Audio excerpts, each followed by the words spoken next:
शांति की दोनों बहुओं को आए अभी कुछ ही दिन हुए थे और इन कुछ दिनों में समय के साथ गर्मी भी बढ़ जाती है, जो अब बर्दाश्त कर पाना दोनों बहुओं के लिए मुश्किल हो रहा था। इसलिए तो कमरे में पंखे की हवा में सोती हुई रुचिका अचानक से उठकर बैठ जाती है।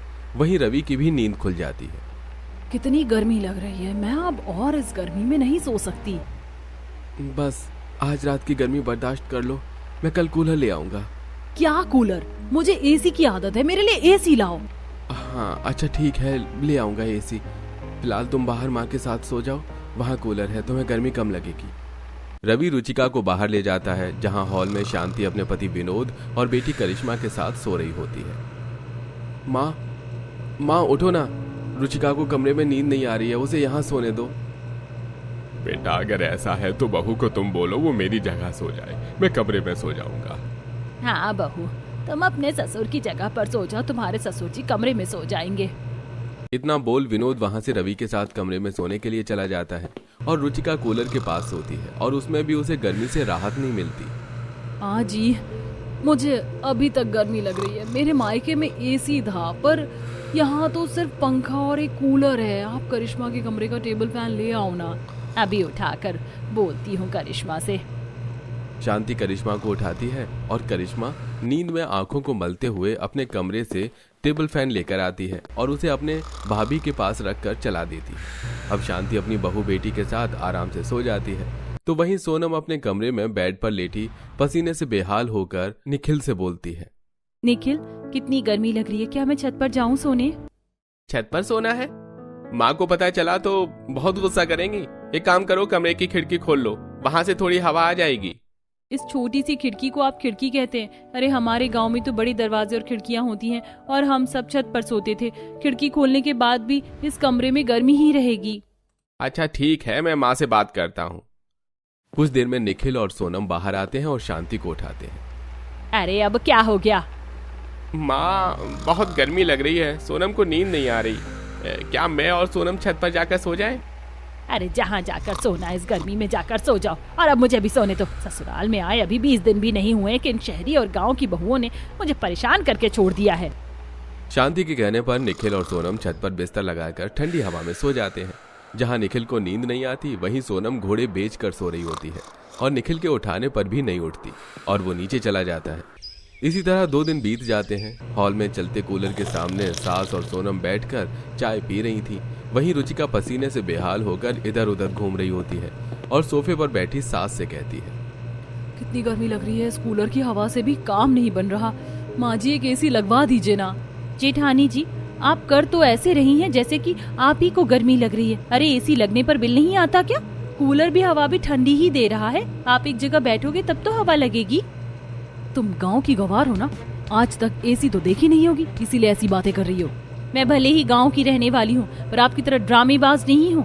आप गांव में रहती तो एसी को भूल जाती। हमारे गांव में एसी से ज्यादा ठंडी हवा चलती है। गर्मियों में हमें कूलर पंखे की भी जरूरत नहीं पड़ती। हम सब छत पर आराम से सोते थे। बड़ी बहू सब्र रख, 1-2 दिन में तेरी एसी लग जाएगी। और अब चुप करो तुम दोनों। शांति दोनों बहुओं को डांट कर वहां से चली जाती है। इसी तरह 2 दिन बीत जाते हैं और रुचिका के कमरे में एसी लग जाता है। ऐसे ही एक दिन जब शांति, सोनम और करिश्मा रुचिका के कमरे में जाते हैं तो भाभी आपका कमरा कितना ठंडा है, टेम्परेचर 20 पर तो कीजिए। इनका दिमाग ज्यादा गर्म रहता है ना, इसीलिए इन्होंने अपना कमरा ठंडा कर रखा है। मैं तो चली यहाँ से इससे पहले कि बीमार पड़ जाऊं। जिसने कभी एसी देखा नहीं होता है ना, वो ऐसी ही बात करता है। और करिश्मा, लोग तो इतनी भयंकर गर्मी में 15 पर एसी चलाते हैं, मैंने तो फिर भी 16 पर रखा है। शांति दोनों बहुओं से परेशान बाहर आती है और कूलर चलाकर बैठ जाती है। शाम को दोनों बहुएं मिलकर खाना बनाकर सबको परोसती हैं। तभी गर्मी से परेशान होकर सोनम अपनी सास से कहती है, माँ जी, मैं यहाँ इतनी गर्मी में खाना नहीं बना पाऊंगी। मैं तो खाना लेकर ऊपर जा रही हूँ।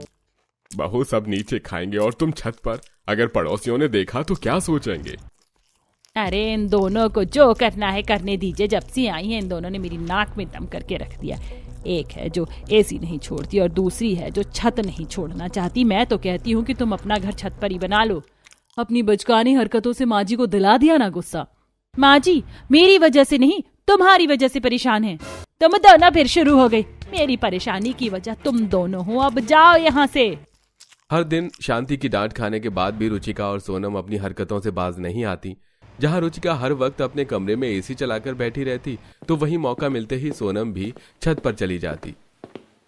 समय गुजरता है और बारिश का मौसम शुरू हो जाता है। ऐसे ही एक रात। बहू, बिस्तर लेकर छत पर जा रही हो तो आज रहने दो, अपने कमरे में सो जाओ, बाहर बहुत तेज आंधी तूफान चल रही है। तो क्या हो गया पापा जी, अच्छी हवा चल रही है, नींद तो और अच्छी आएगी। मैं तो कहती हूँ आप सब भी चलिए। तुम गांव के गवारों से तो बात करना ही बेकार है। आंधी तूफान में लोग घर में होते हैं ना कि छत पर सोते हैं। इससे ज्यादा तेज आंधी तूफान हमारे गांव में आता है, फिर भी लोग ऊपर छत पर आराम से सोते हैं, समझी। पर अब ये बात तुम जैसी शहरी कैसे समझ सकती है, जो कभी अपने एसी वाले कमरे से बाहर नहीं निकलती। एक बार फिर दोनों बहुओं के बीच बहस हो जाती है, जिससे परेशान शांति उन दोनों को वहां से जाने को कहती है। अब सोनम तेज आंधी तूफान में भी अपना बिस्तर लगाकर आराम से सो जाती है और इतनी गहरी नींद में होती है कि उसे आंधी तूफान से कोई दिक्कत नहीं होती। इसी तरह समय गुजरता है और एक रात सब हॉल में इकट्ठा थे और लाइट नहीं थी। माँ, आज तो लाइट भी नहीं है, हम भी भाभी के साथ ऊपर छत पर ही चलते हैं सोने। बड़ी बहू, जब तक लाइट नहीं आ जाती तुम भी ऊपर चलो। माँ जी, मेरे कमरे में एसी चल रही थी, लाइट जाने के बाद भी कमरा ठंडा होगा। मैं गंवार की तरह छत पर नहीं जाने वाली सोने। कोई बात नहीं माँ, हम लोग ही चलते हैं, जब लाइट आएगी तो नीचे आ जाएंगे। पूरा परिवार अपना बिस्तर लेकर छत पर सोने के लिए जाता है, सिवाय जेठानी के। पर जैसे ही वो लोग छत पर जाते हैं लाइट आ जाती है, जिसके बाद वो लोग नीचे आने की तैयारी करते हैं। पर सोनम अभी अपना बिस्तर लगाती है और तभी बारिश भी शुरू हो जाती है। बहू, बारिश शुरू हो रही है और अब तो लाइट आ चुकी है। बारिश के मौसम में इतनी गर्मी नहीं लगती, नीचे चल। माँ जी, ये बारिश ज्यादा देर नहीं होगी, थोड़ी देर में बंद हो जाएगी, आप सब जाओ। तुम दोनों तो हमेशा अपने मन की करती हो, कौन सा मेरी सुनती हो। जो करना है करो, जब बीमार पड़ोगे ना तब पता चलेगा। नाराज शांति नीचे आ जाती है और सोनम बारिश में ही सोने लगती है। कुछ देर में बारिश रुक जाती है और सुबह फिर से बारिश होती है। पूरा परिवार उठ चुका था, पर अब भी छत पर बारिश में आराम से सोनम सो रही होती है। जिसके बाद शांति करिश्मा छाता लेकर छत पर सोनम को उठाने आती है। अरे कुंभकर्ण, उठ जा, बारिश में कौन सोता है। माँ जी, बचपन से बारिश में सोते आ रहे हैं, अब तो बाढ़ भी आ जाए तो भी पता नहीं चलता। माँ, भाभी की नींद तो बहुत गहरी है। परेशान शांति बार बार सोनम को उठाती है और आखिरकार उठाकर उसे नीचे ले जाती है। इसी तरह कुछ दिन बीत जाते हैं और एक रात जब दोबारा बारिश हो रही होती है तो शांति सोनम को छत पर सोने से मना करती है और रुचिका के कमरे में जाती है, जहां एसी का टेम्परेचर 16 पर देखकर उसे भी सुनाती है। बहू, बाहर बारिश हो रही है, बारिश में भला किसको गर्मी लगती है, एसी का टेम्परेचर क्यों नहीं बढ़ा देती। माँ जी, अगर आपको ठंड लग रही है तो आप यहाँ से चली जाओ, और बारिश हो रही हो या गर्मी में मेरा एसी का टेम्परेचर तो इतना ही रहेगा। हाँ भाभी, आप तो ऐसा बोलोगी ना, खुद ने तो कंबल ओढ़ रखा है। इतना बोलकर करिश्मा अपनी माँ के साथ बाहर आती है और वो दोनों देखते हैं कि सोनम नीचे घर में नहीं है। जिसके बाद वो लोग छत पर जाते हैं, जहां उनकी नजर सोनम पर पड़ती है, जिसने पन्नी से अपने सोने की जगह को कवर कर रखा होता है। क्या करूं मैं इन दोनों का। परेशान शांति गुस्से में अपनी दोनों बहू को उनकी हालत पर छोड़ देती है। जैसे जैसे रात होती है, बारिश और आंधी तूफान भी बढ़ता जाता है और तेज बारिश और हवा में सोनम की पन्नी से बना जो तिरपाल था वो उड़ जाता है। पर उसकी नींद इतनी गहरी होती है कि उसे कुछ पता नहीं चलता और वो सोती रहती है। पर सारी रात तेज आंधी तूफान बारिश होने की वजह से तिरपाल उड़ जाता है और भीगने की वजह से उसकी तबीयत खराब हो जाती है। अगली सुबह सोनम छींकते खांसते हुए कमरे में जाती है और कपड़े बदलकर कंबल ओढ़कर बैठ जाती है। कुछ देर में रवि और निखिल अपनी माँ के पास आते हैं। माँ, रुचिका को बहुत तेज बुखार है, वो कांप रही है। मैंने उसे जो 2 रजाई उड़ा दी हैं, पर अब भी उसे ठंड लग रही है। माँ, सोनम की भी तबीयत बहुत खराब है। रवि की बात सुन गुस्से में शांति रुचिका के कमरे में जाती है और एसी बंद कर देती है और दोनों बहुओं को हॉल में एक साथ बैठाती है। दोनों ने कंबल ओढ़े थे, जिनसे शांति कहती है, मैंने तुम्हें पहले ही कहा था बीमार पड़ जाओगी, देखो पड़ गई ना बीमार। इसीलिए अब कोई भी मुझे आकर कुछ नहीं बोलेगा, खुद जाकर अपना इलाज करवाओ और तुम दोनों अपनी बीवी को खुद संभालो। माँ जी, मुझे माफ कर दीजिए, मुझे आपकी बात सुननी चाहिए थी। और मुझे भी, अब मैं हर वक्त एसी नहीं चलाऊंगी। ठीक है, जाओ अपनी बीवियों को दवाई दिलाओ। शांति दोनों बहुओं की बात से खुश होती है, पर उसकी खुशी 2 दिन की थी, क्योंकि जैसे ही ठीक होती हैं वो दोनों, तो सोनम बिस्तर लेकर छत पर सोती है और वहीं रुचिका एसी 16 पर चलाकर सोती है। और ये देख सास को गुस्सा आता है। कुत्ते की पूंछ सीधी हो सकती है और मेरी बहुएं नहीं, अब इनसे मैं कुछ नहीं कहूंगी। इतना कहकर वो भी सोने चली जाती है। ससुराल के पहले फंक्शन पर जेठानी का खानदानी देवरानी का स्टाइलिश लहंगा। शाम के समय रजनी बाजार से थकी हारी लौटती है। तभी उसकी बड़ी बहू आशा उसके लिए गरम गरम चाय पकौड़े लेकर आती है।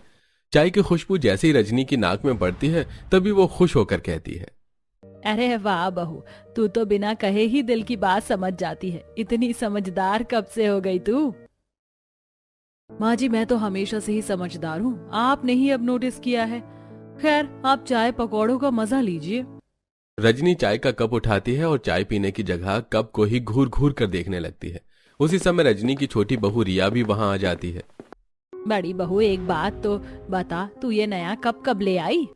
माँ जी, ये कप नया नहीं बल्कि पुराना ही है। वो बस मैंने इसे अच्छे से डिजाइन कर दिया है तो ये बिल्कुल नया जैसा शाइन कर रहा है। ओहो जेठानी जी, आप भी क्या कबाड़ में फेंकने की पुरानी चीजों को संभालने लायक बनाती रहती हो? पुराना नहीं, एंटीक कप है ये। इसमें एक भी क्रैक नहीं है तो भला क्यों इसे कबाड़ में फेंकती? ताकि घर में नई और स्टाइलिश चाय की क्रॉकरी आ सके। कब तक इस पुराने कप में चाय पिलाती रहोगी आप लोगों को? तुम्हें नहीं पीनी इस कप में चाय तो मत पियो, लेकिन दूसरों को तो मत रोको कम से कम। अरे अच्छी खासी बैठी थी, तुम दोनों की बकबक से सिर दर्द होने लग गया मेरा। अब चली जाओ यहाँ से, शांति से चाय पीने दो मुझे। दोनों देवरानी जेठानी एक दूसरे को घूरते हुए वहां से निकल जाती हैं। हर घर की तरह रजनी के घर में भी जेठानी देवरानी के बीच नोकझोंक हुआ करती, क्योंकि जहां आशा को क्लासिक और एंटीक चीजों का शौक था तो वहीं रिया को स्टाइलिश रहना अच्छा लगता था। एक और आशा पुरानी और एंटीक चीजों को संभाल कर अच्छे से रखती तो वहीं रिया उन्हें फेंक कर कुछ नया और स्टाइलिश ले आया करती। एक रोज दोनों ही शॉपिंग करके लौटती हैं। ले संजय, आ गई तेरी भाभी मेरे पैसे उड़ाकर। हाँ, तो मेरे पैसे कौन से सुरक्षित हैं? इसने भी भाभी को कंपटीशन देने में पैसों का नुकसान ही किया होगा। आप दोनों चाहे जितने ताने दे लीजिए, लेकिन हमें खर्चा करने से रोक नहीं सकते। हाँ, तो ये बता कि पैसे खर्च करके क्या खास लाई हो तुम दोनों? माँ जी, अब की ना आपने मुद्दे की बात, ये देखिए मैंने पूरे 5,000 में ये स्टाइलिश और ट्रेंडी साड़ी ली है।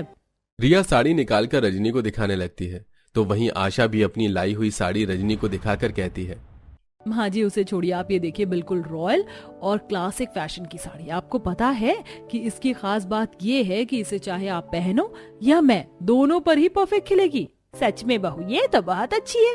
अरे क्या खाक अच्छा है, भला एक स्टाइल की साड़ी 2 उम्र के लोगों पर कैसी अच्छी लग सकती है? मुझे तुमसे ज्यादा फैशन की समझ है। तुम्हारी तरह स्टाइलिश दिखने के चक्कर में मैं खरीदारी नहीं करती। ये जो तुमने साड़ी ली है ना, 2 बार से ज्यादा पहन नहीं पाओगी इसे। जेठानी जी, मुझे फैशन की सलाह आप ना ही दें तो अच्छा है। अब लगता है इनकी बहस तो लंबी चलेगी। हाँ भैया, चलिए हम थोड़ा टहल कर आते हैं, इनका इलाज तो माँ ही करेंगी। देवरानी जेठानी की बहस देखकर दोनों भाई साइड से निकल जाते हैं तो वहीं रजनी अपने दोनों हाथों से दोनों का मुंह बंद करके कहती है, जब फैशन का इतना ज्ञान भरा पड़ा है दिमाग में तो दोनों फैशन डिजाइनर क्यों नहीं बन गई? शादी करके यहाँ आ गई मेरा दिमाग खाने, इससे पहले कि मैं अपना सर नोचने लगूं। जाकर रसोई संभालो, चलो। ठीक है माँ जी। दोनों देवरानी जेठानी अपनी साड़ियां लेकर अपनी सास के सामने से 9 तो 11 हो जाती हैं। बीतते समय के साथ फैशन को लेकर दोनों देवरानी जेठानी की नोक-झोंक यूं ही बरकरार रहती है। एक रात दोनों टेबल पर खाना लगा रही होती हैं, तभी घर में अपने सास ससुर को न देखकर आशा कहती है, ये माँ जी पापा जी कहीं दिखाई नहीं दे रहे, कहीं गए हैं क्या? हाँ भाभी, वो अगले हफ्ते माँ पापा की शादी की सालगिरह है ना, तो उसके फंक्शन के लिए माँ पापा को मनाने के लिए आइसक्रीम खिलाने लेकर गए हैं। अरे वाह, पापा जी तो बहुत रोमांटिक हैं, कुछ सीखो उनसे। अच्छा, जब माँ जी की शादी की सालगिरह का फंक्शन है तो पार्टी शानदार होगी।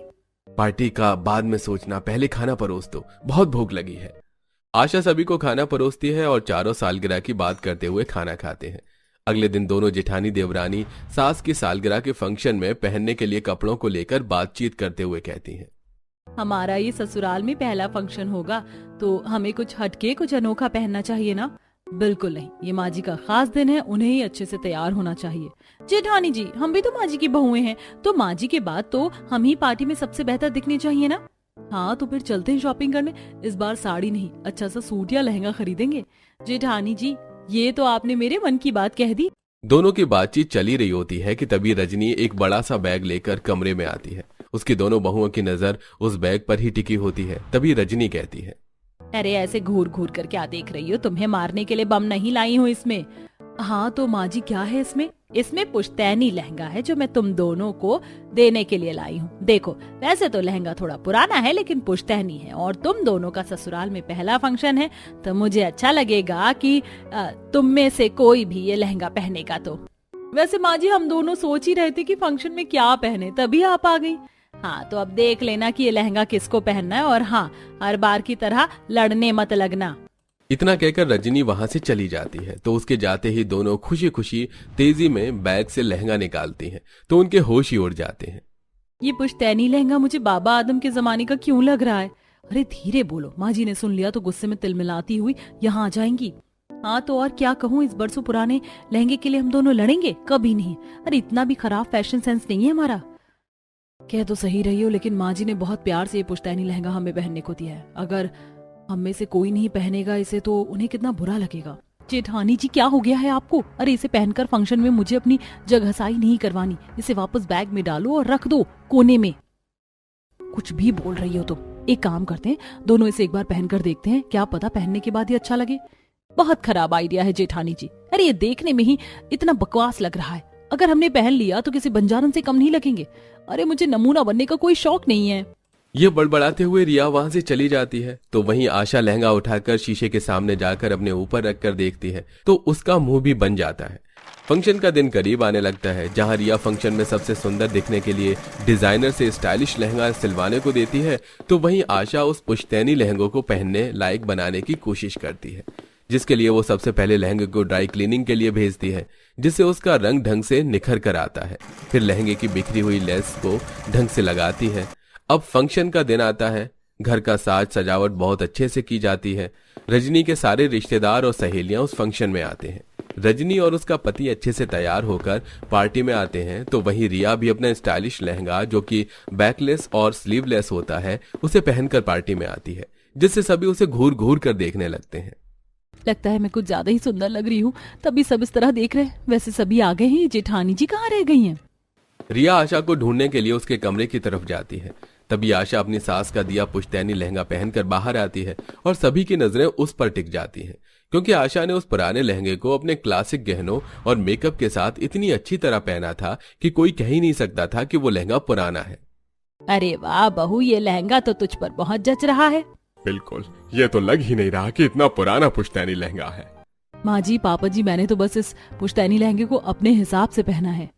फंक्शन में आए सभी लोग आशा और उसके लहंगे की तारीफ करते हैं तो वहीं रजनी की कुछ सहेलियां रिया को देखकर मुंह बनाते हुए कहती हैं, सही कहते हैं कि दुनिया में भांति भांति प्रकार के लोग हैं। जब रजनी की बहुओं को ही देख लो, बड़ी बहू कितनी सुंदर लग रही है पुश्तैनी लहंगे में।